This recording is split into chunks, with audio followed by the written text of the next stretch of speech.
नमो हरिहन्तानं नमो सिद्धानं नमो आयरीयानं नमो वज्झायानं नमो लोये सवसाहो।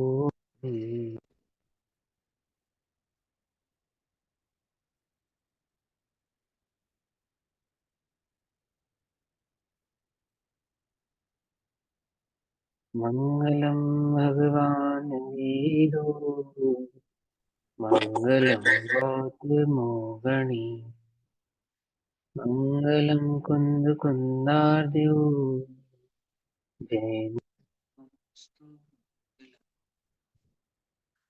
सर्वमंगल मांगल्यम सर्वकल्याणकारकम प्रधानां सर्वधर्माणां जैनं जयतु साधु।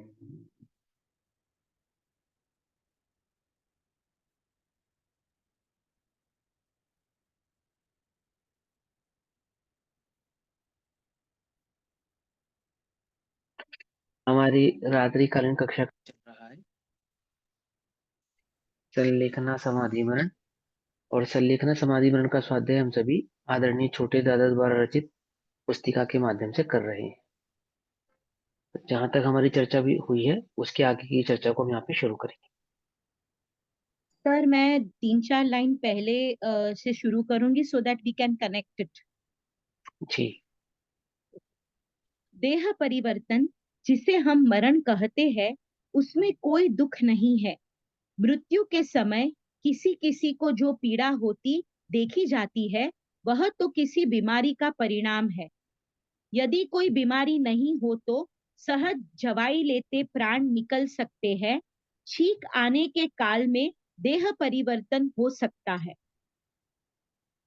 जो दुख जो दुख की चर्चा होती है वह तो उपसर्ग की है, दुर्भिक्ष की है, बीमारी की है, बुढ़ापे की है। वह मरण की नहीं। वह तो आपको भोगनी ही होगी। आप हम्म, सलेखना न ले तभी भी भोगनी होगी। उससे हाँ, रोग सलेखना संबंधी का कोई संबंध नहीं है। संबंध नहीं है। रोग संबंधी जो पीड़ा है, उपसर्ग संबंधी जो पीड़ा है और बुढ़ापे संबंधी जो पीड़ा है वो तो आप संलेखना धारण करें चाहे नहीं धारण करें, उस संबंधी पीड़ा को तो आपको भोगना ही पड़ेगा। और यहाँ पे मरण संबंधी कोई पीड़ा होती हो, संलेखना संबंधी कोई पीड़ा होती हो, तो ऐसा नहीं है। संलेखना संबंधी या मरण संबंधी कोई पीड़ा होती है, ऐसे जो भावना या धारणा जिन जीवों के चित्त में है, और वे समझते हैं कि क्योंकि हम मरण या संलेखना की तैयारी करेंगे तो अधिक पीड़ा होगी, इसलिए हम संलेखना धारण नहीं कर रहे हैं। तो उनको ये समझा रहे हैं कि भैया जो उपसर्ग जनित पीड़ा है, रोग जनित पीड़ा है, दुर्भिक्ष जनित जो पीड़ाएं हैं, वो तो कॉमन पीड़ाएं हैं, वो तो आप संलेखना धारण करो चाहे नहीं करो, तो ये तो आपको होती ही होती है। और मैंने आपको पहले भी समझाया कि 99% केसों में होती नहीं है, कोई पीड़ा नहीं होती है। पीड़ा एकमात्र जीव को मोह की है और किसी चीज की नहीं है, ये समझने वाली बात है। वर्तमान में भी जो पीड़ा है मोह की है। वर्तमान में तो बुढ़ापा नहीं है, बुढ़ापा नहीं है, ऐसी कोई कमजोरी नहीं है शरीर के अंदर, लेकिन जो पीड़ा है वो किसकी है, जो रोग जनित पीड़ा भी है ना, वो बेसिकली मोह की है। और रोग ना भी हो, पीड़ित तो अभी भी है जीव मोह से, है ना। पीड़ित तो जीव अभी भी है, और कितनी वेदना है मोह की वेदना तो कोई कोई उससे अछूता नहीं है, सभी को सभी के द्वारा भोगी अनुभूत है। तो ये समझने वाली बात है, इसलिए संलेखना पीड़ा है, ऐसी भावना रख के कोई संलेखना धारण ना करे तो ऐसा उसको नहीं करना चाहिए। भाव समझाना आगे। पीड़ा के डर से मरण से घबराने की आवश्यकता नहीं है। मरण की बात न भी हो तो भी तो हम बीमारी का तो उचित उपचार करते ही है। संलेखना में हम्म, भी प्रतिकार शब्द से उपचार करने की आज्ञा दी ही गई है। प्रतिकार शब्द से उपचार करने की आज्ञा दी गई है, सम्यक उपचार करने की आज्ञा दी गई है। जो जो आपने नियम या बाउंडेशंस अपने लिए बनाए हैं ना, जो नियमावली आपने ग्रहण की है, उस नियम के अंतर्गत जो जो उपचार संभव है, उन सबकी उपचार करने की मनाही संलेखना में नहीं है। और जब भी कोई जीव संलेखना धारण करता है तो पहले भी समझाया कि किसी भी प्रकार के व्रत, नियम, संयम, त्याग, उपवास आदि को धारण करते समय जीव को अपनी स्थिति, परिस्थिति, अपने परिणाम इन सब का विवेक रखने के बाद ही आगे के नियम धारण करने चाहिए। और नियम धारण किए जाते हैं परिणामों को चढ़ाने के लिए, ना कि परिणामों को गिराने के लिए। समझे बात? तो भावुकता से नहीं, विवेकपूर्ण जब नियम लिए जाएंगे, और उन विवेकपूर्ण यानी कि सम्यक ज्ञान पूर्वक, भेद विज्ञान पूर्वक जब उन नियमों का अनुपालन किया जाएगा, तो वहां जीव के परिणाम बढ़ते ही हैं, चढ़ते ही हैं, कोई गिरते नहीं है। तो इस प्रकार संलेखना शब्द के भावना से जीव को घबराना नहीं चाहिए। और फिर वही बात, संलेखना माने मरने की तैयारी नहीं है। संलेखना माने भेद विज्ञान। संलेखना का अर्थ होता है कि ये जो जीव चैतन्य शक्ति धारक जो चैतन्य भाव आत्मा है, इसके अजर अमर स्वरूप का, ध्रुव स्वरूप का ज्ञान होना, उसका नाम संलेखना है। ठीक है ना? संलेखना से हमने अपने एक माइंड में इमेज क्रिएट कर ली कि हम मरने की तैयारी कर रहे हैं भैया। अब तो जो मरने के लिए तैयार है, या जो मरने की तैयारी कर रहा है, उसकी यहाँ पे, उसके लिए कोई अवकाश नहीं है, उसकी कोई जगह नहीं है उसके लिए यहाँ। पकड़ में ही बात? जगह किसके लिए है? जो ध्रुव को जानता है, जिसकी दृष्टि अजर अमर आत्मा चैतन्य भाव पर है, जो नश्वर भाव को जानता है, जिसका नाश होना है, नाशवान वस्तुओं की जो दृष्टि नहीं करता, और नश्वर स्वभाव को जो भली प्रकार से पहचानता है। जहां देह अपनी नहीं, तहां अपना कोई। राजा राणा छत्रपति मर, हातिन के सवार, मरना सबको एक दिन अपनी अपनी बात। पता ही है उसको कि शरीर का तो परिवर्तन होना ही होना अनिवार्य है। आप संलेखना धारण करो चाहे नहीं धारण करो, नहीं धारण करो, बचने के लाख उपाय करो, अमर हो जाओगे। है कोई जगत में अमर? कोई नहीं है। कब किसकी मृत्यु हो जाए कोई जानता है? कोई नहीं जानता। अभी रिसेंट में 3-4 केस हुए ना, रेलवे स्टेशन पे भगदड़ हो गई, इतने लोग मर गए। अथवा अयोध्या पे ऐसा हो गया तो इतने लोग मर गए, या कहीं कहीं कुछ कार्य हो गए तो इतने इतने लोगों की जान चली गई। कैसे चली गई? कैसे चली गई? बताओ। भगदड़ होने से चली गई, नहीं चली गई? या आयुष्क्रम पूरा होने से चली गई? आयुष का कैसे भी गई? पूरा होना चाहिए। आयु। एक कदम और आगे बढ़ो, जान गई या मात्र देह परिवर्तन हुआ? देह परिवर्तन। जान जा सकती है, नहीं नहीं। लेकिन निर्दय नहीं बना रहे। अपने लिए विचार करो ऐसा, अपने लिए। हमेशा इस बात के लिए तैयार रहो कि मेरा कभी मरण नहीं होने वाला। और देह, ये तो मरी मराई है, ये कभी अमर नहीं होने वाली। अपने को, अपने जीवन को देह से मत नापो। जो जीवन को देह से नापते ना, उनको संलेखना नहीं होती। जो जीवन को चैतन्य शक्ति से जानते हैं, जीवत्व शक्ति से पहचानते हैं, उन्हीं ही जीवों को एकमात्र संलेखना प्रकट होती है। एक बार समझ में या नहीं समझ में आई? समझ में आती ना, सम्यक ज्ञान पूर्वक। आज दोपहर की कक्षा में भी भाव चल रहा था ना, वहां यहाँ पे भी ये बात समझनी चाहिए कि मरण समय में कुछ आमुक प्रकार की क्रियाएं कर लेने से संलेखना नहीं होगी। आमुक प्रकार के कार्य कर लेने से, आमुक इन सेंस कि हमने थोड़ा जगह बदल ली, सोने का तरीका बदल दिया, कुछ चीजों का हमने त्याग कर दिया, थोड़े वस्त्र बदल दिए, काला पीला नीला त्याग दिया, सफेद धारण कर लिया, अथवा इतना इतना खाया, इतना इतना नहीं खाया,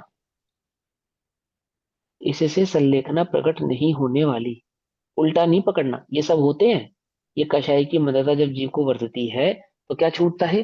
सबसे पहले भोग उपभोग की सामग्री छूटती है। जब जीव की कषाय मंद होती है तो क्या छूटता है?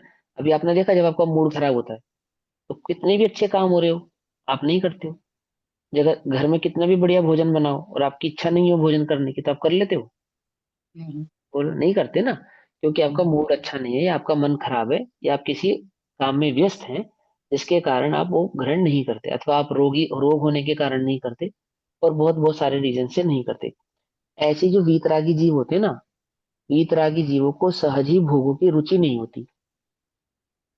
जिनके मोह घटता है, जिनकी कषाय मंद होती है, उनकी भोगों के प्रति जो रुचि है, जो प्रवृत्ति है, वो आपो आप घट जाती है, आपो आप कम हो जाती है। समझ में, बात नहीं समझ में आई?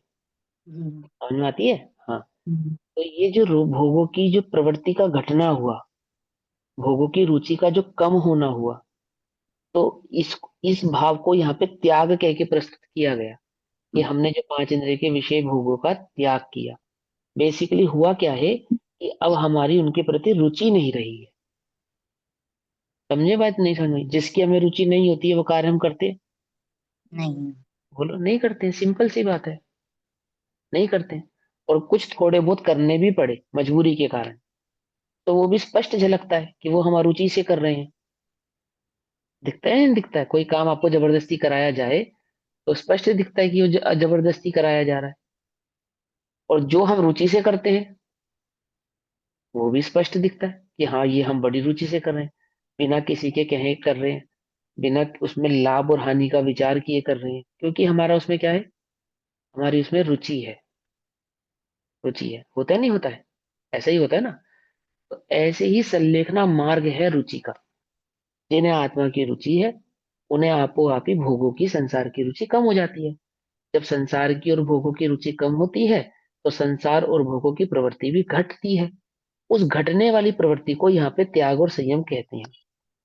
वो त्याग और संयम बोझ नहीं है। देखो, दो प्रकार की बातों को समझना है यहाँ पे। जो त्याग और संयम है, जो जबरदस्ती पाले जा रहे हैं, वो तो जेल है। जैसे कोई व्यक्ति घूमना तो आजाद चाहता है, लेकिन उसने किसी अपराध के कारण उसको जेल में डाल दिया गया। अब वहां वो जेल में दुखी है या सुखी है? दुखी है। दुखी है ना। हम्म। जेल में टीवी देखने को नहीं मिलेगा, जेल में अपनी मनमर्जी का भोजन नहीं मिलेगा, और जेल में अपनी मनमर्जी के वस्त्र भी नहीं मिलेंगे। तीनों चीजें नहीं मिल रही। तो एकमात्र सफेद ड्रेस है, कुर्ता पजामा जैसा, रेगुलर, एक ही, एक ही कलर की, और सालों तक वही पहननी है। तो वो परिमाण परिग्रह हो गया ना उसको। हम्म। परिमाण परिग्रह हो गया ना, एक कंबल मिलेगा, एक तकिया मिलेगा, एक जोड़ी कपड़े मिलेंगे, बस। तो उसका परिग्रह परिमाण नहीं हो गया? नहीं। अरे, कमाल कर रहे हो, एक जोड़ी कपड़े हैं उसके पास, एक कंबल, एक तकिया, और एक बर्तन अंतर्मुक्ति मिलता है उसको। की इच्छा है, वो तो अनंत है ना भैया, तो परिमाण परिग्रह कैसे होगा? बहुत चतुर हो यार तुम तो। है? उसको तो तुमने कहा नहीं नहीं, उसको तो परिग्रह प्रमाण नहीं हुआ, लेकिन भैया हमको परिग्रह प्रमाण है। क्यों? नियम तुमको लिया। क्यों है फिर? क्योंकि हमने नियम लिया नहीं। वास्तविक परिग्रह प्रमाण उनको वर्तता है जिन्हें परिग्रह की रुचि नहीं होती है। हम्म। जब हमें परिग्रह की रुचि नहीं होती है तो ऑटोमेटिकली हमारा परिग्रह क्या होता है, प्रमाणित होने लगता है, घटने लगता है। बस समझ में आई? और जब बिल्कुल रुचि खत्म हो जाती है तब निर्वृत हाँ। अवस्था आ जाती है। आ जाती है, आ जाती है, अपने आप आ जाती है ना, क्योंकि रुचि नहीं है। समझे? जिस बच्चे की पढ़ाई में रुचि नहीं होती उसके नंबर कितने आते हैं? उसके नंबर नहीं आते। बस, नहीं आते ना। हम्म। जितनी कम रुचि उतने कम नंबर, ऐसे ही है ना। हाँ। ऐसे ही है ना। ये मंजू जी, आप बार बार अनम्यूट कर रहे हो, प्लीज, डिस्टरबेंस हो रही है, इसको म्यूट रखो आप। क्या हुआ? कोई बात नहीं, वो जिनका म्यूट नहीं है ना, वो म्यूट कर लो। उनको आता नहीं होगा ना, उनको बता दो कैसे होना है। मैं कई बार कर चुकी हूँ भैया उनका म्यूट, वो बार बार अनम्यूट करके वो आवाज आ रही है उनकी तरफ से। कोई बात नहीं, कोई बात नहीं, म्यूट कर दो उसको। हाँ, जब किसी को कुछ पूछना हो तो वो अनम्यूट करके ना फिर पूछ सकता है। वो म्यूट नहीं करते हो ना, तो आप लोग थोड़ा ऐसे पेंसिल भी रखोगे ना, देखो, आवाज आई पेंसिल रखने की? आई ना? ऐसे आपके यहाँ से आवाज आती है सारी। जिनको जिनका जिनका स्पीकर अच्छा है, उनको आ गई होगी आवाज। चलो सुनो ध्यान से। हाँ, तो क्या कह रहे थे? हाँ, परिग्रह परिमाण। तो आप हो जाता है उनको। अब जिस बच्चे की पढ़ाई में रुचि नहीं है उसके नंबर अपने आप ही कैसे आते हैं? कम आते हैं। ऐसे जिसे संसार की रुचि नहीं है उसके संसार के नंबर घटते जाते हैं।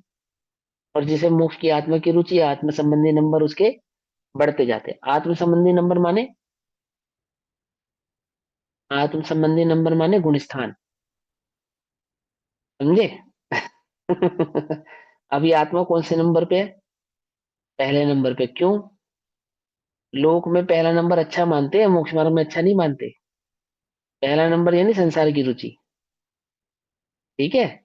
और जैसे जैसे संसार की रुचि घटती जाएगी तो यहाँ रुचि से मोक्ष मार्ग की रुचि में गुण स्थानों का नंबर बढ़ता जाएगा।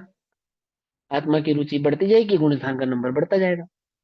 समझ में? बात नहीं समझ में? यहाँ तो रैंकिंग जितनी कम आए उतनी अच्छी है। ठीक है।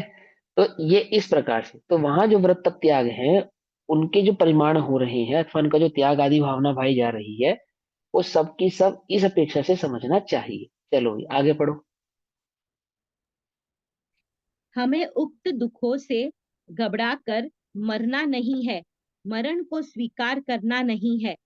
बस बात मात्र इतनी है कि यदि मरण हो ही रहा है तो समता भाव पूर्वक ज्ञाता दृष्टा भाव बनाए रखना है। हाँ, ना मरण स्वीकार करना है और ना मरण की तैयारी करनी है। जो परिणाम हो रहा है उसको ज्ञाता दृष्टा भाव से देखना है, बस और कुछ नहीं करना। ठीक है ना। हमें तो प्रकृति है, प्रकृति जैसे दिन से रात और रात से दिन होते हैं, ऐसे देह में परिवर्तन होता है। और उस परिवर्तन को परिवर्तन जान के अपने ध्रुव अपरिवर्तन स्वभाव को पहचानना चाहिए, अपरिणामी स्वभाव को देखना चाहिए, उसकी दृष्टि रखते हुए जैसा है वैसा होना है। ठीक है, चलो आगे। हमें तो सब स्वीकार है, मर रहे हो तो मरना, जी रहे हो तो जीना। हमें किसी भी स्थिति का प्रतिरोध नहीं करना है और न हम्म किसी भी स्थिति की मांग करना है। जब एक तक किसी जीवन प्रकार की स्थिति का मांग नहीं करना है, मतलब कि जो हमारे उदय आदि की अवस्थाएं हैं वर्तमान में, उनमें किसी प्रकार के हमें कोई परिवर्तन करने हैं तो ऐसा भी नहीं है, और हमें परिवर्तन नहीं करने हैं तो ऐसा भी नहीं। तो करना क्या है, बोले हमें कुछ नहीं करना है, जो जैसा है वैसा परिणमन होने दो, हमें तो बस ज्ञाता ही रहना है। ऐसा, ऐसी स्वीकृति, ऐसी सहजता का नाम यहाँ पे संलेखना है। ऐसा, चलो भाई। जब तक जीवन है तब तक जीने के लिए तो यथा योग्य भोजनादि करना है, पर मरने के लिए कुछ नहीं करना है। जीवन मरने के लिए के तो भोजन लिए करना है, सही बात है, और मरने के लिए कुछ नहीं करना है। जितने भी उपाय आप कर रहे हो जीने के तो कर रहे हो, मरने के लिए कोई उपाय करना पड़ता है? कि हाँ भैया वो आत्महत्या करने वालों को तो करना पड़ता है ना, है? तो जो मरने के उपाय करते हैं वो है तो नियम से कुगतियों में ही जाते हैं, और जो मरने का कोई उपाय नहीं करते, मात्र ज्ञाता रहते हैं, वो अच्छी गतियों में जाते हैं। और जो ना जीवन के उपाय करते हैं ना मरण के उपाय करते हैं, एक चैतन्य ज्ञायक भाव रहते हैं, वो संसार से विमुक्त होकर केवल ज्ञान को प्रकट कर लेते हैं। भाई समझ में आई? तो मरने का उपाय तो आत्महत्या वाली बात यहाँ पे नहीं है। यहाँ सहजता से जो जीवन का छूटना है, अर्थात देह का जो परिवर्तन है, उस देह परिवर्तन में सहज रहना है। ये बात हमेशा ध्यान रखना है। समाधि मरण कहकर उसको मरण से नहीं जोड़ना है। ठीक है ना, समाधि मरण कहकर उसको जीवन की सहजता से देखना है, जीवन की सहज स्वीकृति से देखना है। चाहे पाप का उदय हो और चाहे पुण्य का उदय हो, उसको उसी सहज भाव से स्वीकार करना है। चलो भाई आगे। मरने के लिए आहार छोड़ना नहीं है, सहज ही छूट जावे तो उसे सहज ज्ञाता दृष्टा भाव से देखते जानते रहना है। के भी सहज ही छूट भगवान जाने का कहने का मतलब है कि जब हमारी उम्र बढ़ती है तो एज बढ़ने के कारण सहज ही जो पाचन शक्ति कम हो जाती है और भूख कम हो जाती है। लेकिन एक यहाँ पे जो आपको समझना है, जिस जिस दृष्टिकोण से समझना है वहां यही समझना है। एक तो सहज छूट गया उम्र बढ़ने के कारण, तो वो तो सभी का छूट जाएगा, सभी का छूट जाएगा ना। तो क्या देखते हो, एक तो हमें गृद्धता छोड़नी है, क्योंकि आहार भले ही कम हो जाए परंतु जीव की गृद्धता कम होती नहीं है। और दूसरी बात कि आहार के विकल्प में ना फंस के निराहारी आत्मा की दृष्टि करनी है, भोगों की रुचि ना करके आत्मा की रुचि करनी है। आत्मा की रुचि पूर्वक जो भोगों का छूटना है वो संलेखना है। सहज ही भोगों का जो छूटना है वो संलेखना नहीं है। समझे नहीं समझे, वो संलेखना नहीं है। जो उम्र बढ़ने के कारण जो काम छूट गए, अब जैसे आप छोटे थे तो खिलौनों से खेलते थे, गुड्डे गुड़ियों से खेलते थे, तो आप थोड़े बड़े हुए, आपने गुड्डे गुड़ियों से खेलना छोड़ दिया, ये छोड़ना नहीं। ऐसे ही आपकी उम्र बढ़ी तो आपने 8 रोटी से 2 रोटी कर दी, ये नहीं। अब ज्यादातर लोग तो पता है क्या, गहने क्यों नहीं पहनते, बुढ़ापे में चुभने लगती है अंगूठियां भी, भारी लगने लगती हैं ये चीजें भी, तो उतार देते हैं, तो मुंह हो गया कम, ऐसा नहीं। अथवा देह में शिथिलता आ गई है इसलिए ज्यादा सजते संवरते नहीं है, तो हम हमारी रुचि राग रंग से घट गई है, तो ऐसा भी नहीं है। समझे, ऐसा भी नहीं है। जिसकी रुचि नहीं है, देखो एक बात समझना, पहले हम स्वयं सजते थे तो हमें अच्छा लगता था, अब हम दूसरों को सजता हुआ देखते हैं तो वो अच्छा लगता है। इसका मतलब जो साज सज्जा है ना, उससे रुचि नहीं टूटी हमारी। जिसकी साज सज्जा से रुचि टूटी है भोगों से रुचि टूटी, ये तो उदाहरण है साज सज्जा का। पहले हम स्वयं भोजन करते थे तो हमें अच्छा लगता था, अब हमें दूसरों को भोजन करते हुए अच्छा लगता है। कुछ बात समझे नहीं? अपना पाकशाला का पुराण हम कैसे पढ़ाते हैं कि तुम्हारी उम्र में तो हम इतना खाते थे, ये खाते थे, वो खाते थे, इतना पचा लेते थे, ऐसा कर लेते, वैसा कर लेते थे। और खुद नहीं खाते हैं तो दूसरों को खिला के खुश होते हैं, प्रसन्न होते हैं, अच्छी बात है, उसका निषेध नहीं है। लेकिन भोजन के प्रति जो ग्रद्धता आ सकती है वो तुम्हारी टूटी या नहीं टूटी, ये तो अंदर से विचार करना पड़ेगा।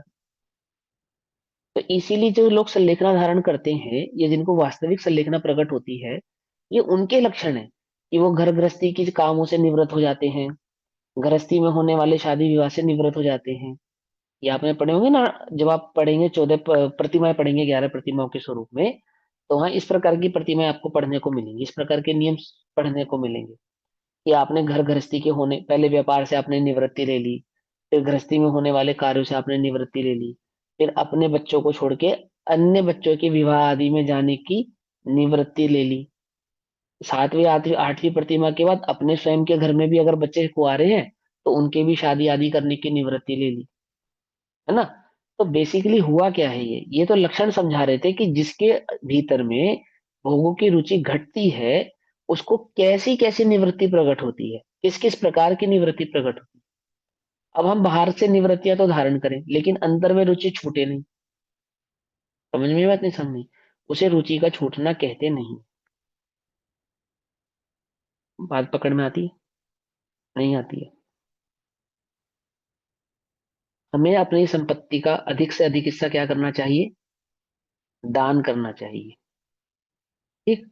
अब मुझे निवृत्ति लेनी है, मान के चलो, तो मैंने क्या किया, मैंने अपनी संपत्ति तो अपने बच्चों को दे दी, और लोगों से एक्सपेक्ट करता हूँ कि वो अपनी संपत्ति का दान करें। ध्यान रखना, क्या है ये? अपनी संपत्ति तो बच्चों में बांट दी मैंने, और लोगों से एक एक्सपेक्टेशन है मेरी, आप दान करो। हम मंदिर बनवा रहे हैं, आप दान करो। आपकी जो संपत्ति थी, जब आपने आपने क्या करा उसका? आपने दान करी? नहीं करी। उल्टा नहीं पकड़ना। आपको अपने अंदर की रुचि समझ में आएगी कि कैसे पकड़ी जाती है। मैं तो एक उदाहरण दे रहा हूँ, ऐसे हजारों लाखों करोड़ों उदाहरण पड़े हैं जिनसे आप अपने अंदर की वृत्तियों को समझ सकते हो, पकड़ सकते हो। जब रुचि घटती है तो अपने भोगों की घटती है। अपने द्वारा भोगे गए जो पांच इंद्रिय के विषय कषाय हैं उनकी तरफ से घटती है। जो मुझसे जुड़े हुए विषय कषायों के परिणाम है, उन उनसे मैं निवृत्त होता हूँ, और सहज ही होता हूँ। और रुचि कहाँ बढ़ती है? वहां उपयोग में, आत्मा के प्रति, देवशास्त्र गुरु के प्रति, उनकी भक्ति के प्रति, सन्मार्ग के प्रति, अंतरंग में संवेग भाव उत्पन्न होता है, रुचि प्रकट होती है, उत्साह प्रकट होता है। पंडित टोडरमल जी ने क्या कहा? अपना कार्य करने का तो उत्साह वर्तता है ना? जिसे अपना कार्य करने का उत्साह हुआ है। अपना कार्य माने रत्नत्रय प्रकट करने का कार्य, संसार से छूटने का कार्य, आत्मानुभूति करने का कार्य, और पाप आदि प्रवृत्ति से छूटना। छूटना क्या होता है?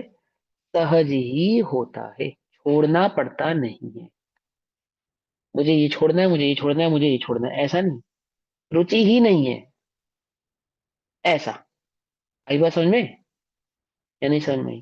समझ में आ गई ना बात? सारा परिग्रह त्याग दो। चश्मा तो चलो आंखों की देन है, आंख आंख कमजोर है, पहनना पड़ेगा। तो फ्रेम कौन सा होना चाहिए, सोने का चांदी का?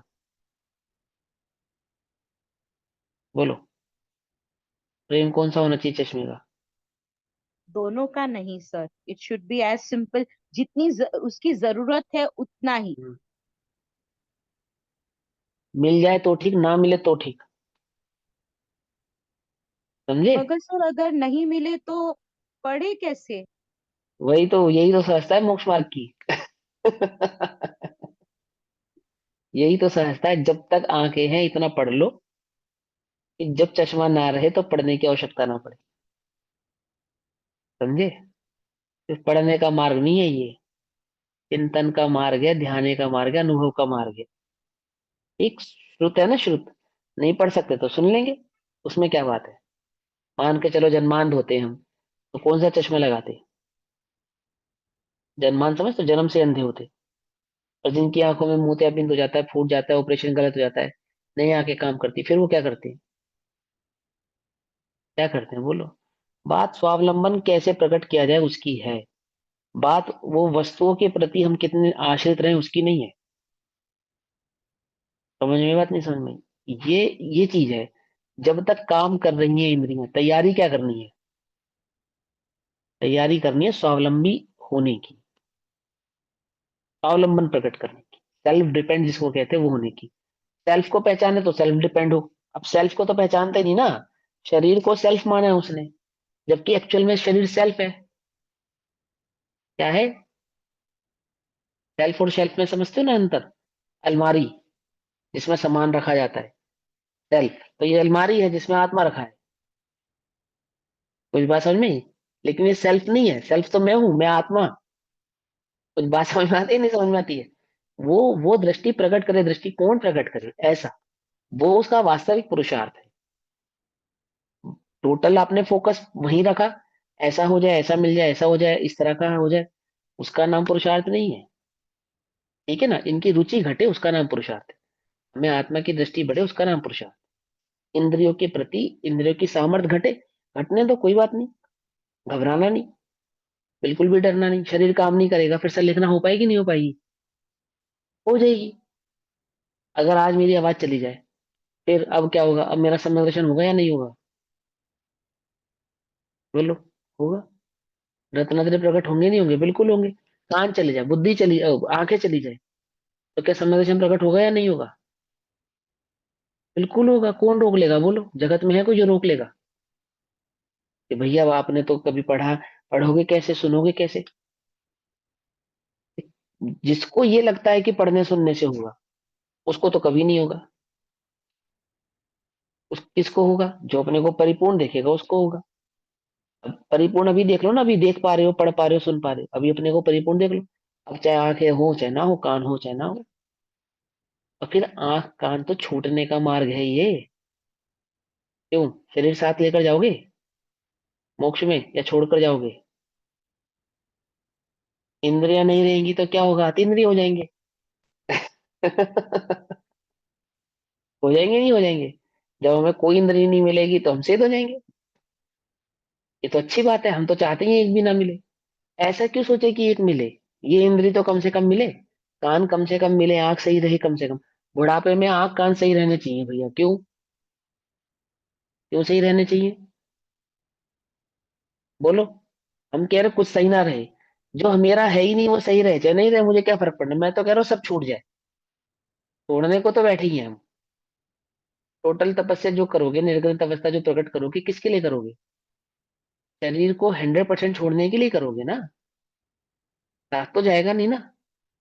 ये तो नियम है ना, अशरीरी सिद्ध भगवान, आदर्श तुम ही मेरे। तो अशरीरी सिद्ध भगवान के पास आंख है, कान है, नाक है, क्या है?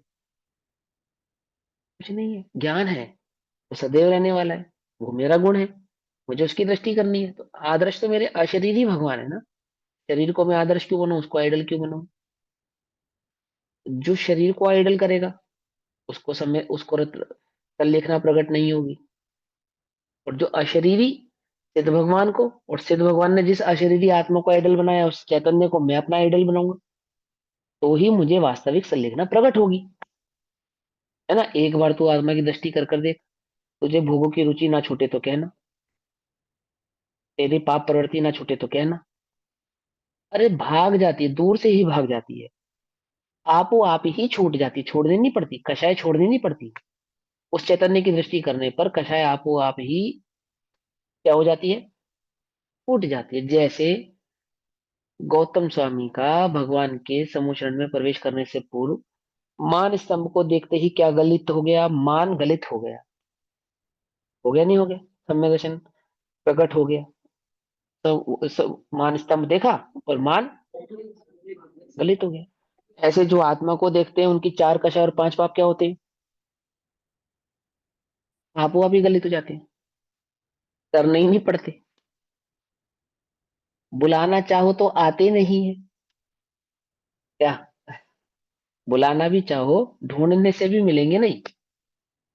आत्मा की ओर देखने वालों को, जो अपनी आत्मा की ओर देखते हैं, वे पाप अपने जीवन में ढूंढना भी चाहें तो मिलेंगे नहीं। कषाय ढूंढना भी चाहें तो मिलेगी नहीं। निर्गुण दिगंबर मुनिराज होते ना, होते नहीं होते हैं? क्यों होते हैं वो? निर्वस्त्र होते हैं, बिल्कुल निर्विकार कैसे होते हैं वो।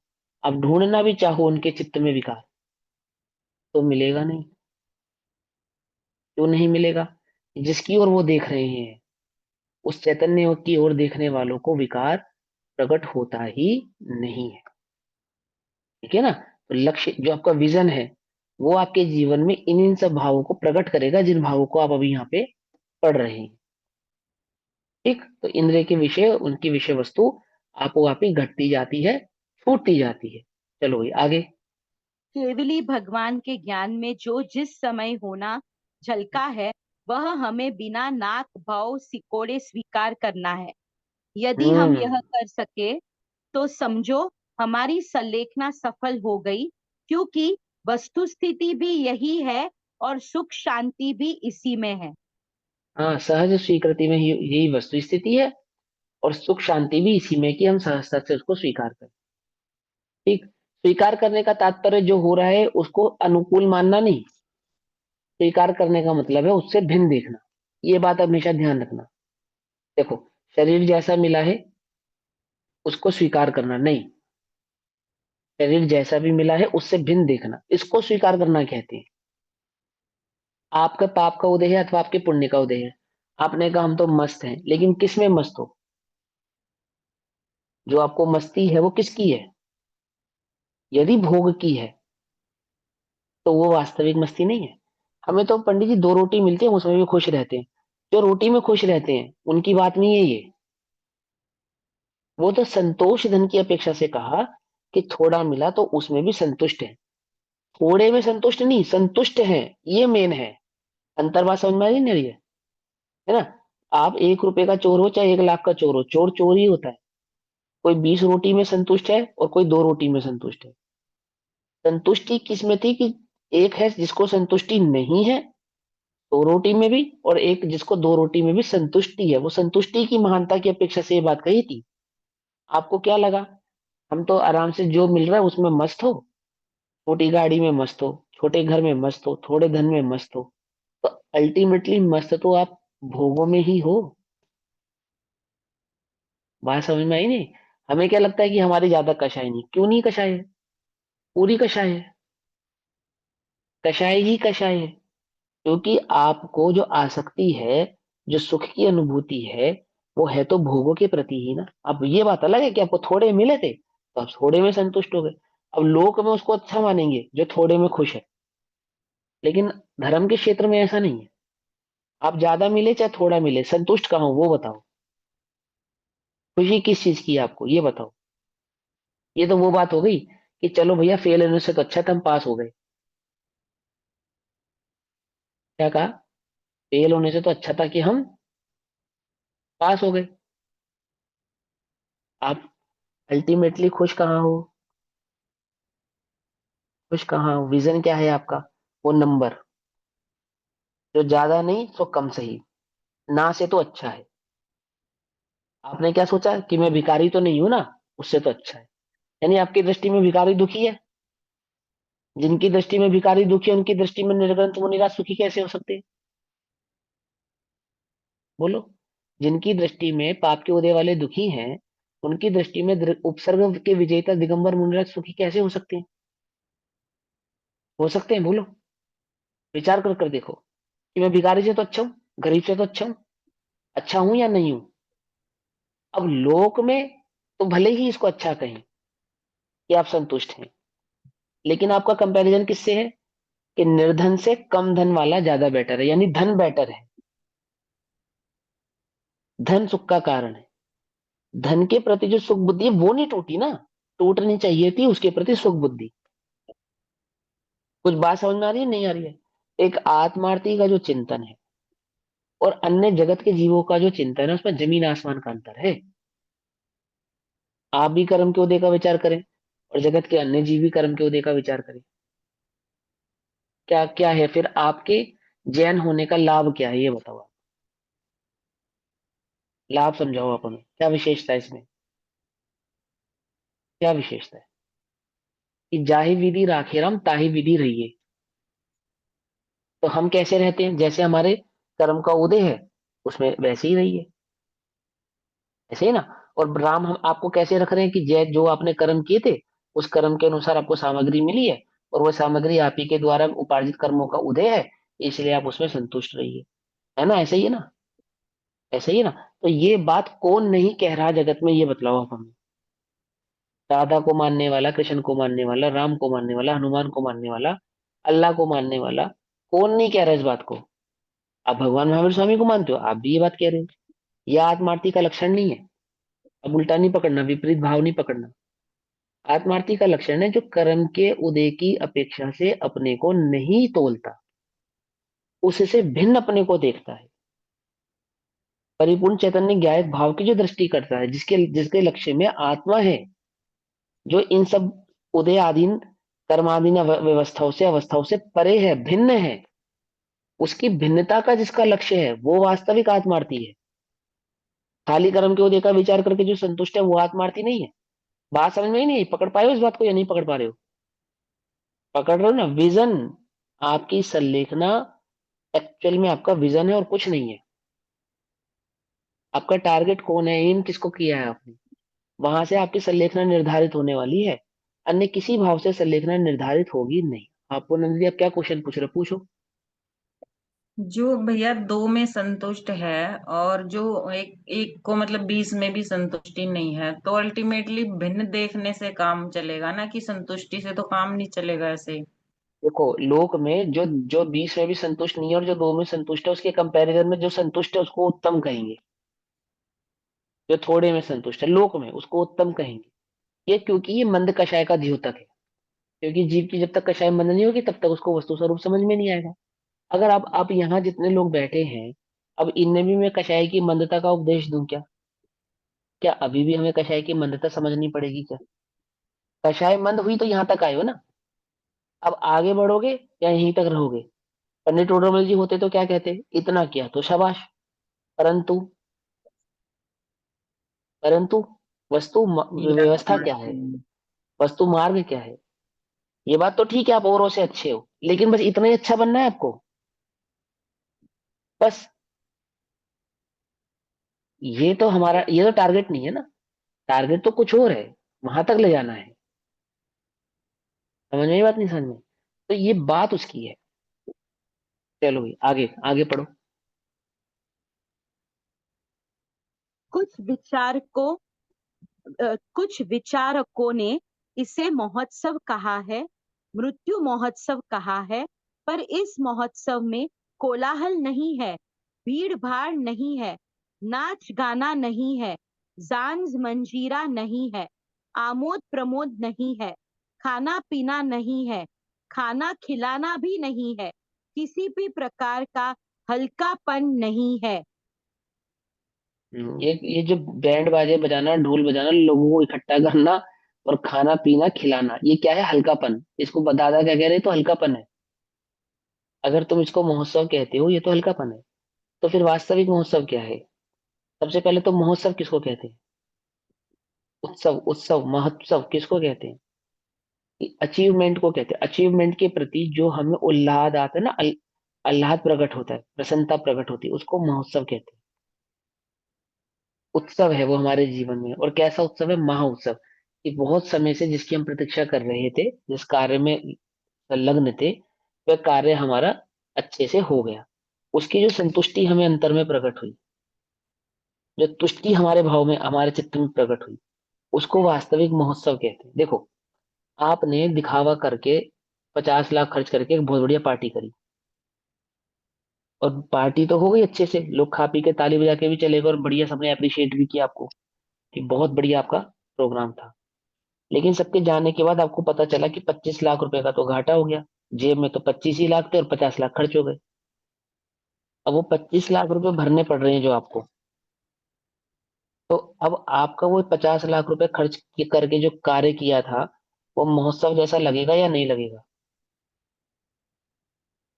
महोत्सव जैसी प्रसन्नता आपको उसमें आएगी या नहीं आएगी? विचार करो ध्यान से। महोत्सव किसका नाम था? महोत्सव उसका नाम था जिसमें हम भी प्रसन्न हो और अन्य भी प्रसन्न हो। उसका नाम। सिर्फ अन्य अन्य तो प्रसन्न हो जाए और हम दुखी हो जाए, ऐसा ये कैसा महोत्सव है? समझे नहीं समझे? तो बेसिकली महोत्सव किसका नाम है? जिसमें प्रसन्नता होती है। अब वो प्रसन्नता को जब हम जग जाहिर करते हैं, उसकी विशालता होती है, तो लोग उसको महोत्सव कह देते हैं। कहते नहीं कहते हैं? लेकिन महोत्सव क्या है? बेसिकली महोत्सव है चित्त की प्रसन्नता। तो विचारकों ने इस समाधि मन को मृत्यु महोत्सव कहा। बोले क्यों? बोले इसमें प्रसन्नता है। आत्मा की लक्ष्य से, आत्मा की मुख्यता से, कषायों के घटने से जो आत्मा में आनंद प्रकट हुआ, जो उत्साह प्रकट हुआ, जो शांति प्रकट हुई, उसको विचारकों ने क्या कहा? ये है महोत्सव। तो ऐसी शांति मिली कभी तुम्हें? ऐसी प्रसन्नता मिली कभी तुम्हें? बोलो।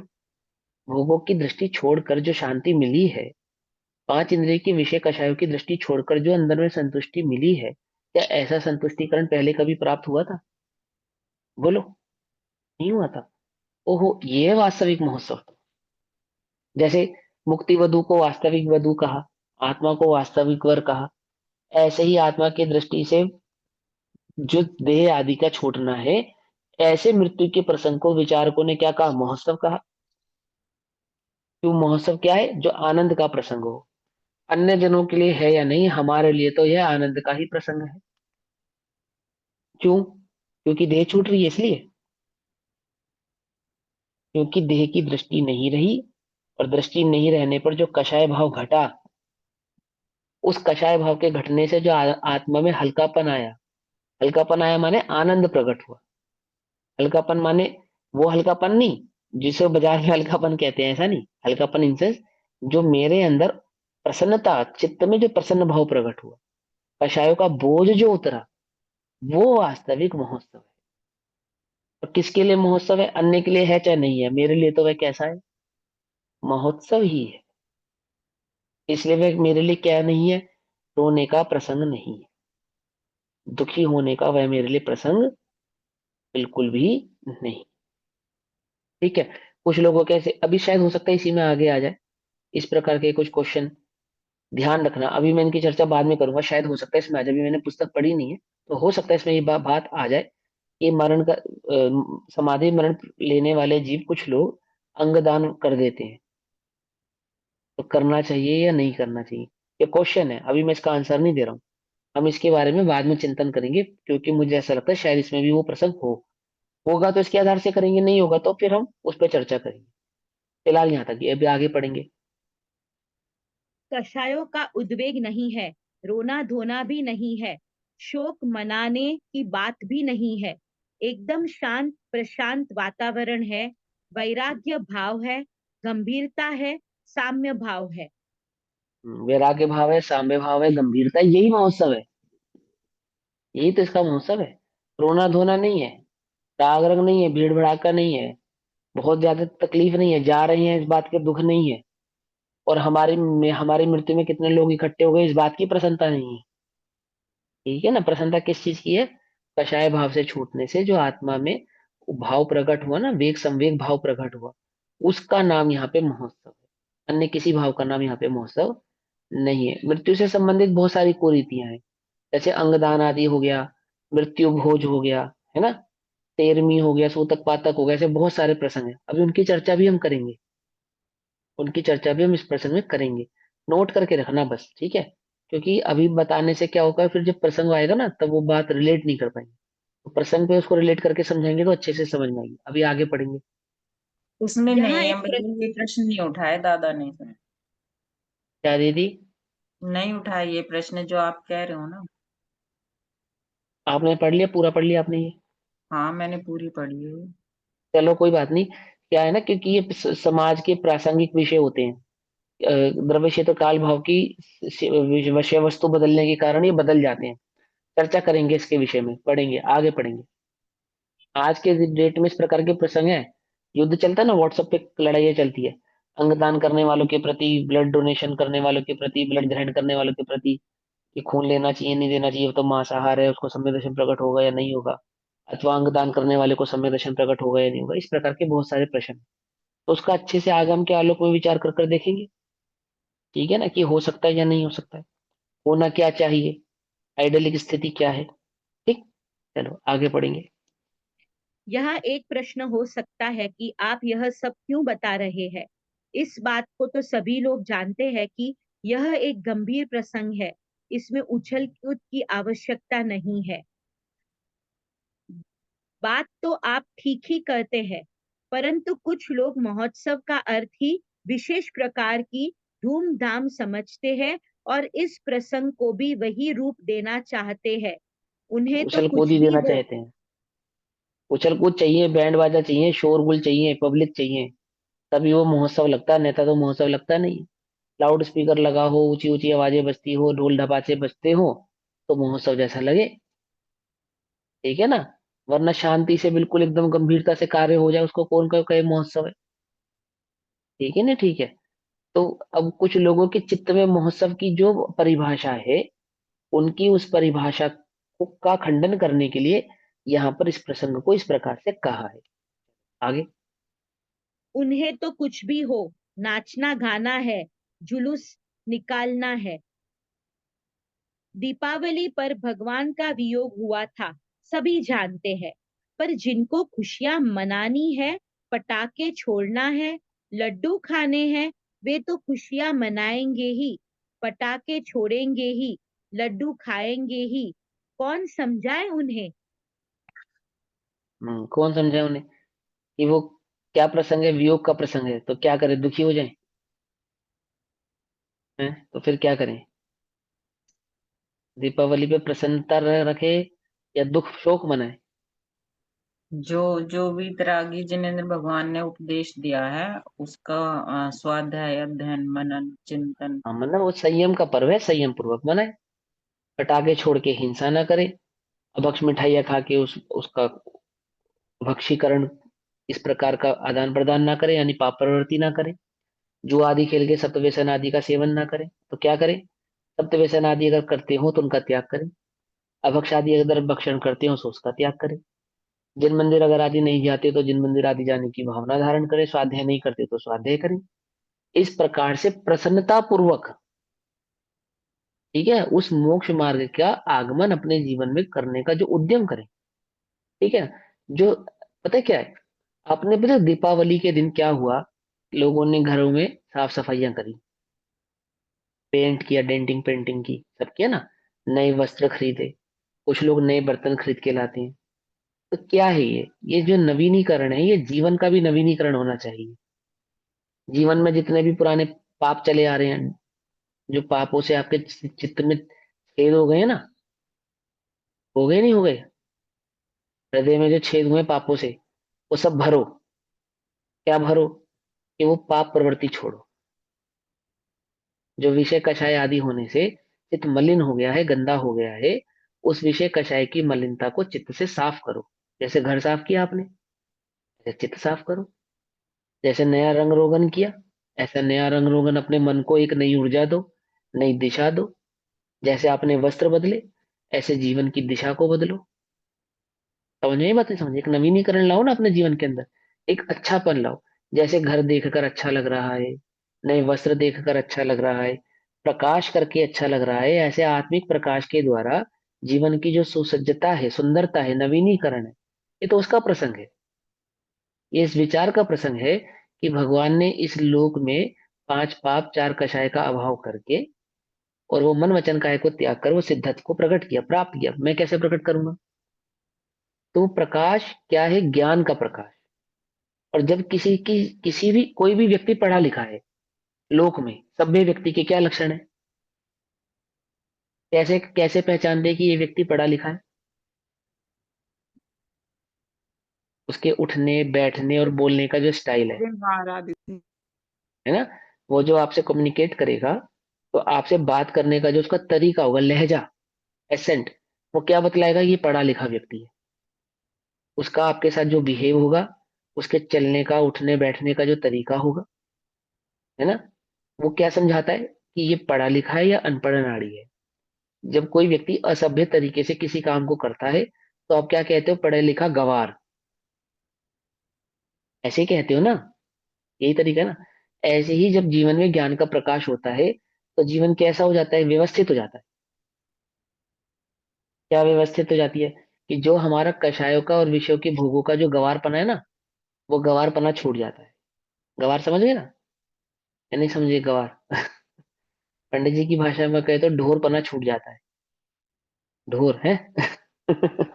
यानी हम पशु प्रवृत्ति छोड़कर, है ना, और जो मनुष्यता है उसको प्रकट करते हैं। ऐसे यहाँ पे आत्मीय भाव प्रकट होता है ज्ञान के प्रकाश में। तो दीपावली में जैसे आपने घर की साज सज्जा की, ऐसे जीवन की साज सज्जा भी होनी चाहिए। जैसे आप नए बर्तन लाए, ऐसे नए विचार आने चाहिए आपके जीवन में। कैसे नए विचार होने चाहिए? कि उन विचारों में एक उज्ज्वलता हो, उन विचारों में, उस दशा में एक एक दिशा हो जो आपको उन्नति की ओर लेकर जाए, रत्नत्रय की उन्नति आपके जीवन में प्रकट करे। और पाप प्रवृत्ति आपकी छोड़े। पाप क्या है? मलिनता है। कषाय क्या है? गंदगी है। गंदगी से निकलता है ना, साफ सफाई कर दी आपने, तो ऐसे साफ सफाई होनी चाहिए। लेकिन जो वहीं तक सीमित रह गए, आगे बढ़े ही नहीं, तो वे तो वास्तविक महोत्सव समझते ही नहीं किसे कहते हैं। उनके लिए क्या है दीपावली का पर्व? नया वस्त्र, ने अभक्ष भोजन, पटाखे छोड़ना, और साथ साथ जो व्यसन है उनकी पूर्ति करना, जबकि वो व्यसन त्यागने का मार्ग था। समझ में बात? नहीं समझ में? ऐसा जैसे हम करते हैं 10 लक्षण प्रकट जाने के बाद हम क्या करते हैं? हैं? खुशियां मनाते हैं? नहीं मनाते खुशियां? 10 लक्षण पर्व के जाने के बाद खुशी मनाते हैं ना। ऐसे भगवान महावीर स्वामी के जाने के बाद, जैसे स्कूल में क्लास में टीचर के जाने के बाद बच्चे हाय हुल्ला करते हैं, करते नहीं करते? जब पीरियड चेंज होता है तो टीचर क्लास छोड़ के जाता है, तो जब तक दूसरा टीचर क्लास में नहीं आता उस बीच में क्या हो रहा होता है क्लास में? ऐसे ही भगवान महावीर स्वामी गए। अब जब तक दूसरे भगवान का शासन नहीं आया, तो तब कैसे हो गए? निरंकुश हो गए। वो तो निरंकुशता का द्योतक है। जो 5 इंद्रियों के विषय कषायों का पोषण है, पर्वों के दिनों में, उत्सवों के दिनों में, वो तो निरंकुशता का द्योतक है। एक तरह से टीचर की क्लास से जाने के बाद बच्चे उछल कूद करने लगे, और जब तक टीचर था सामने तो कैसे थे? वेल मैनर्ड, ना कोई शोर, ना कोई शराबा, ना किसी तरह की कोई शैतानी, और बस पढ़ाई। ऐसे ही हमने किया। भगवान महावीर स्वामी गए, 7 व्यसन, 5 पाप, 4 कषाय, और बस खूब उछल कूद। यही तो चाहते थे हम, और क्या चाहते थे? तो उसका यहाँ निषेध कर रहे हैं कि उत्सव इसका नाम नहीं है कि जहाँ पे विषय कषाय का पोषण हो। उत्सव उसका नाम है जहाँ पे विषय कषाय का पोषण ना हो के आत्मिक भाव का पोषण होती है, उसकी उन्नति होती है, उसकी प्रवृत्ति होती है, उसको कहते हैं उत्सव। जो ज्ञानियों के जीवन में तो होता है, अज्ञानियों के जीवन में नहीं होता है। नहीं होता है। समझ में बात? चलो पढ़ो, भी 5 मिनट है, पढ़ो आगे। समाधि मरण और संलेखना एकदम व्यक्तिगत चीज है। इसे सामाजिक रूप देना, प्रभावना के नाम पर इसका प्रदर्शन करना, प्रचार प्रसार करना उचित नहीं है। विचार करने पत्रकारों वाली को बात है ना, विचार करने वाली बात है। समाधि मरण क्या है? समाधि मरण साधना है। और साधना हमेशा कैसे होनी चाहिए? गुप्त होनी चाहिए। गुप्त होनी चाहिए मतलब बहुत शोर शराबा के साथ नहीं की जाती है। जो जो सम्यक दर्शन प्रकट किया जाता है, ये एकांत में ध्यान किया जाता है, एकांत में संयम पाला जाता है, जंगलों में चला जाता है, संयम धारण करते हैं ना मुनिराज। तो क्या करते हैं? एकांत प्रिय होते हैं, एकाकी होते हैं, बहुत शोरगुल प्रिय नहीं करते। हाँ, साधर्मी साथ होते हैं तो ठीक है। सेम सेम नेचर के जो जीव होते हैं, जो सत्संग को बढ़ाते हैं, जो हमारे शुद्धाचरण में निमित्त होते हैं, और बाकी सब पाप आदि प्रवृत्ति करने वालों से, जीवों से वे छूट जाते हैं। तो जब संलेखना धारण करो, तो इसके लिए अभी पिछली कक्षाओं में भी समझाया कि सबको इकट्ठा करना, सबको बतलाना, एक बार अंतिम हम आपसे मिल लेते हैं, आदि आदि, ये सब भावना नहीं। किस किस से मिलोगे बोलो? इस जहां में कई घर बनाए तूने, रिश्तेदारी सभी से निभाई तूने। अब संलेखना धारण करी, अब क्या करा? फिर रिश्तेदारी निभाने लगे कि चलो भैया संलेखना धारण कर ली एक बार सबसे, किस किस से मिलेगा बता? सबसे मिलना है तो फिर सबसे मिलने का तो एक ही मार्ग है। एक देखिए जानिए रमी रही एक ठो, एक को देखे तो सब दिखे, पूरा केवल ज्ञान प्रकट कर, सबसे मिलेगा, सब दिखेंगे। दिखेंगे नहीं दिखेंगे? सबसे मिलना है तो केवल ज्ञान प्रकट करो। और केवल ज्ञान प्रकट करने का मार्ग में तो किसी से मिलने की कोई आवश्यकता नहीं है। एक आत्मा से मिलो, बस बात खत्म। समझ में ही बात नहीं है ना? तो ऐसी भावना धारण करनी चाहिए। उसको संलेखना के भाव को वीतराग भाव से समझना चाहिए, राग की पूर्ति की अपेक्षा से उसको नहीं समझना चाहिए, उस दृष्टि से नहीं देखना चाहिए। ठीक, चलो आगे।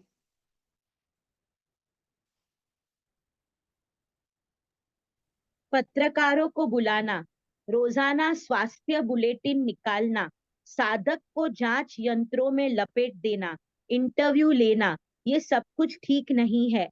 अति शीघ्र इस भव को छोड़ देने की तैयारी करने वालों को इन सब से क्या प्रयोजन है? हम्म, जो इस प्रकार की संलेखना धारण करते हैं, कि ज्यादा शोरगुल नहीं करते, अचानक ही सुनने में आया भाई संलेखना हो गई, उनकी तो चल रही थी 15 दिन से, 10 दिन से, 1 महीने से, 2 महीने से, पता ही नहीं पब्लिक को। अनुमोदना करनी चाहिए ऐसे जीवों की। बहुत बहुत कम जीव होते हैं जो इतने निरपेक्ष होते हैं, बहुत कम जीव होते हैं, समझे? ठीक है ना? निरपेक्ष भाव की हमेशा क्या है? गुणी जनों को देख हृदय में मेरे प्रेम उमड़ आवे, बने जहां तक उनकी सेवा, करके यह मन सुख पावे। समझे या नहीं समझे ना? गुणेशु क्या होना चाहिए? प्रमोदम होना चाहिए। किसी के जीवन में थोड़ा भी गुण हो तो उसको देखकर प्रमोदित होना चाहिए, खुश होना चाहिए, प्रसन्न होना चाहिए, दोष नहीं देखने चाहिए। दोषवादी में मौन रहूं नित, पुण्य पुरुष गुण निश दिन गाऊं, यह वरदान सु पाऊं। क्या भावना कह रहा हूं? दोषवादी में मौन रहूं और पुण्य पुरुष निश गुण निश दिन गाऊं। यानी जो जीवों के गुण हैं, जो अच्छे जीव हैं, जो साधक जीव हैं, जो मोक्ष मार्गी जीव हैं, उनके तो गुणों का अनुवाद करूं, और जो दोष आदि है जिनके जीवन में, उसमें क्या रहूं? मौन रहूं। वीतराग निज भाव बढ़ाऊं, यह वरदान सुपाऊं। ऐसा वरदान मांग रहा साधक, किससे? भगवान से।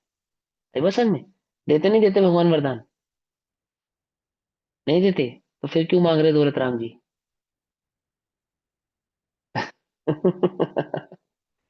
है? ऐसे मांगे जाते हैं वरदान, भगवान से क्यों नहीं मांगे जाते? बिल्कुल मांगे जाते हैं। सम्यक वरदान मांगो, अच्छे वरदान मांगो, बिल्कुल भगवान पूरे करेंगे उनको, क्यों नहीं करेंगे? जिनको देखने भर से संसार सागर का नष्ट हो जाता है ना? देखने भर से, उनको देखने से कोई वरदान की प्राप्ति नहीं होती? क्यों नहीं होगी? बिल्कुल होती है, अवश्य ही होती है। केवल ज्ञान रूपी रिद्धि प्रकट करने में, देने में जो समर्थ है, ऐसे लोग की दो चार रिद्धियां तो ऐसी, उनको स्मरण करने मात्र से ही प्रकट हो जाती है। क्या कहा? उल्टा नहीं पकड़ना, उसके सम्यक भाव को समझना। ठीक, चलो भाई, एक लाइन, अंतिम लाइन पढ़ो, इसका पैराग्राफ पूरा करो। आप कह सकते हैं कि ऐसा करने से धर्म की प्रभावना होती है। प्रभावना तो नहीं होती, बल्कि ऐसा वातावरण बनता है कि लोग कहने लगते हैं कि यह तो आत्महत्या है।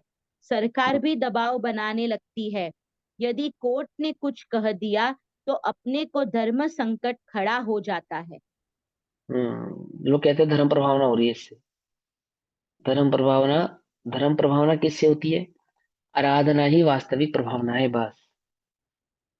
सबको समझना चाहिए। सबसे हमारे आइडल कौन है? हरिहंत भगवान। अंतिम बात कहते हैं ना, दीक्षा धारण करते ही मौन ले लेते हैं। और कब तक मौन रहते हैं? कब तक मौन रहते हैं? जब तक सम्मोचरण में केवल ज्ञान, समाधि नहीं केवल करती है, ज्ञान हाँ, साधक जब प्रकट तक नहीं केवल होता। ज्ञान प्रकट नहीं होता, मौन रहते हैं तब तक। तो और उनके निमित्त से प्रभावना होती नहीं होती? मौन ही विचरते हैं और प्रभावना होती है? होती नहीं होती है? प्रभावना समझने वाले समझे। अभी हम जो कर रहे हैं, अगर किसी को ये भ्रम हो कि जो हम स्वाध्याय करते हैं, जगह जगह जाके पढ़ाते हैं, पढ़ते हैं, इससे प्रभावना होती है, तो हम बहुत ही गलत फहमी में है। ये प्रभावना नहीं है, इसको प्रभावना नहीं कहती। ये तो ठीक है, साधर्मी वात्सल्यपन, हम स्वाध्याय कर रहे हैं बस, साधना है ये, प्रभावना नहीं है। पढ़ना पढ़ाना भी एक साधना है। मुनिराज भी इस अपेक्षा से किसी को उपदेश नहीं देते कि मैं उपदेश दे रहा हूं तो सुधर।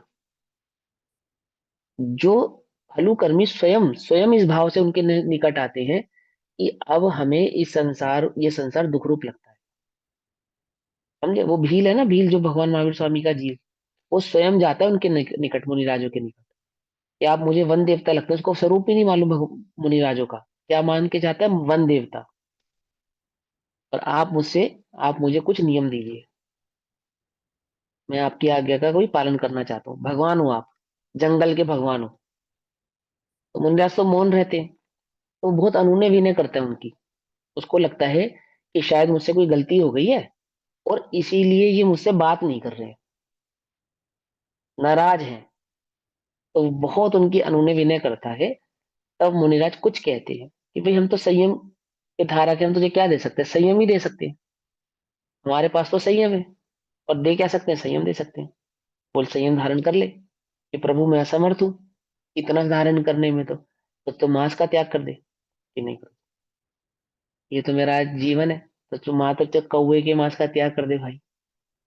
समझे नहीं समझे? पहले में पहला उपदेश तो उनका यही है कि तू मुनि व्रत धारण कर ले, रत्न त्रय संवेदन प्रकट कर ले।